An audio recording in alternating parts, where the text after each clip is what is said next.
কাল কিয়ামতের দিনটা বড় ভয়ঙ্কর হবে, এত ভয়ঙ্কর বন্ধু। আমার নবী বলেছেন উলঙ্গ অবস্থায় মানুষগুলো হাসুরের ময়দানে একত্রিত হবে রে।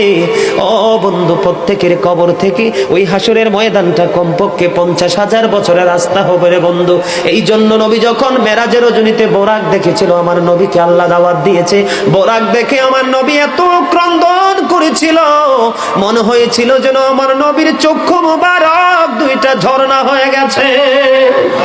এই যুবক, কাল কিয়ামতের দিন ঘাম এত ঘামবে রে, কেউ মাজা পর্যন্ত, কেউ নাভি পর্যন্ত, কেউ বা আবার পুরো শরীর বন্ধ ঘামের নিচে ডুবে থাকবে, আবার মাথার মগজ টকবক টকবক করে উতরাইতে থাকবে রে।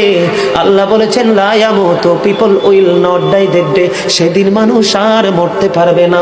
আল্লাহ বলেছেন ফিহা ওয়ালা ইয়াহইয়া, people will not be able to live that day, মানুষ সেদিন বাঁচতেও পারবে না। আবার আল্লাহ বলেছেন অমাহুম আনহা বিগাইবিন, people will not be able to escape that day, সেদিন মানুষ সেখান থেকে পালিয়ে যেতেও পারবো না রে। দুর্গাপুরের যুবক, হাদিস শরীফের মধ্যে এসেছে কাল কিয়ামতের দিন আল্লাহর আরশের ছায়া ছাড়া কোনো ছায়া থাকবে না। ওই কাল কিয়ামতের দিন এই দুর্গাপুরের যুবকগুলো চাইয়া দেখেন চাতক পাখির মতো বসে আছে। আমার কাছে এত সুন্দর লাগে রে যুবক, আমার হৃদয়টা ঠান্ডা হয়ে গেছে, কলিজা ছুঁয়ে গেছে তোমাদের উপস্থিতি এবং মনোযোগ। আল্লাহ রাব্বুল আলামিন হাদিস শরীফের মধ্যে এসেছে কাল কিয়ামতের দিন আর 7 শ্রেণীর মানুষকে আল্লাহর আরশের ছায়ার নিচে জায়গা দিবে রে।